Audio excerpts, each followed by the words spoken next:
Lieutenant Matthew Kirchhoff. He is a pharmacist in the United States Public Health Service stationed in Washington, D.C. But he grew up right here in Panama City, and just like you, he competed in the Three Rivers Regional Science and Engineering Fair.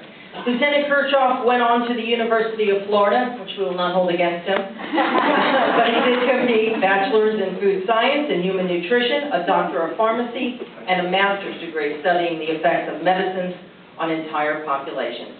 At this time, I'd like to invite him to come speak. Lieutenant Kirchhoff.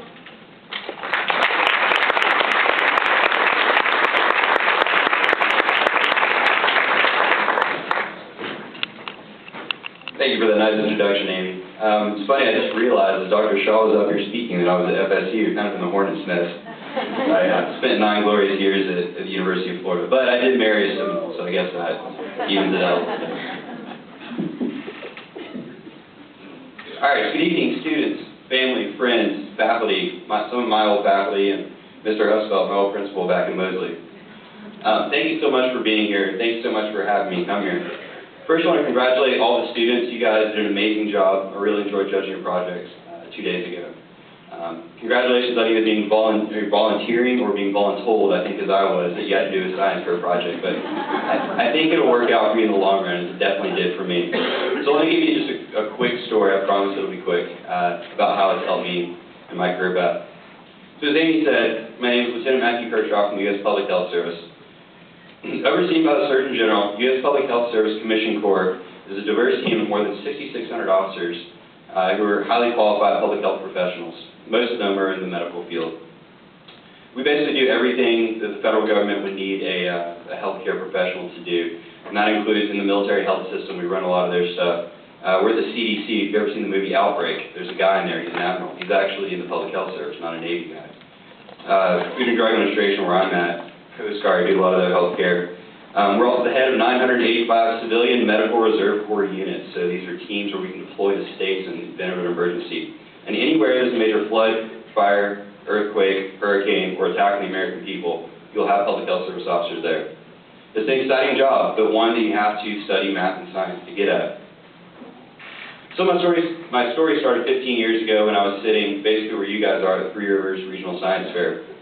It's a little embarrassing now after ARWA, but my project's title was called, Should You Cram Your RAM? I thought it was pretty good at the time, but it's a reference to the diminishing returns that you get when you put more memory in your computer. And again, this is 15 years ago, so it made a big difference. Stuff was expensive.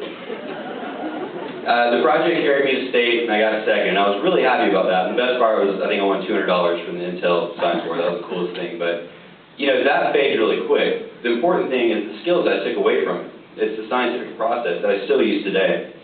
So I went on again to the University of Florida after finishing high school. Did a degree in food science and human nutrition, bounced around a little bit trying to figure out what to do, and eventually found pharmacy. 4 grueling years in pharmacy school, completed a doctor of pharmacy, and then I started uniform shopping, right? So I'm going around talking to the Army, talking to the Air Force. Right as I'm thinking about signing with one of those guys, the U.S. Public Health Service comes in and says, hey, we've got a deal for you. We're going to send you to school for 2 more years. We're going to pay your entire tuition. And we're going to get you a degree, and it's called pharmacoepidemiology. It's 10 syllables. There's only about 1,000, maybe 2,000 people in the entire world who do this stuff. You'll be a commissioned officer, and you'll come up to D.C. So sure enough, the science. Now I live in D.C., and I'm still doing the same stuff that you guys did this past, I guess, month or 2 that you've been working on your projects. I still read abstracts. I still look at the purpose, the hypothesis, the methods, the conclusions. So what you've learned in this journey doesn't stop necessarily here. And I understand that, a lot of you are not going to go into engineering or science or math, and that's fine too. But realize that you can still do a lot with the skills that you've learned, such as maybe you're into diving, maybe you're into flying airplanes. Well, when you do those things, 3/4 of flight school, 3/4 of dive school, it's not about actually diving or flying, it's about the math and science that go behind it. It's math and science that keep you alive. It's pretty easy to breathe in and breathe out like a regulator. Basically all you guys would be diving right now. You're just breathing in and out. Same for flying. It's basically stick and rudder, real easy. But it's, learning the physics of the gas, how the bubbles expand and contract when you go down. It's learning, about bottom time. It's learning the effects on your body when you're at 20,000 feet or when you're 120 feet under. So again, math and science that keep you alive. Or maybe you're a sports guy or a sports girl. If any of you have seen Moneyball, there's a guy named Brad Pitt in there. You may have heard of him. They talk about something called sabermetrics, and that's, I have to quote this, I'm sorry. This is the specialized analysis of baseball through objective evidence, which I'm sure you've heard that word before, especially baseball statistics that measure in-game activity, right? So again, science and math. Or maybe you're into, there's a guy who did a project this past week I saw about throwing a football. You want to look at his football stance. Maybe throwing a baseball.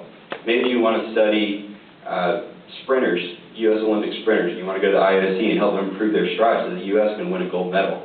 That's called kinesiology. Again, more science than math. So in closing, let me leave you with a quote. I actually read it this morning when I was looking at the Google Science Fair website. So if you guys want to do it one more time, you guys till April 20th sign up on Google. 2 young boys in Swaziland, which is a small country in Africa, developed a simplified way to help rural farmers get a better crop yield. One of these boys, Bonke, 14 years old, said something profound which I want to leave with you. He said, "I believe in myself today and know my time is now, not sometime tomorrow when I am old." I encourage you to think like Bonke. Thank you for your time.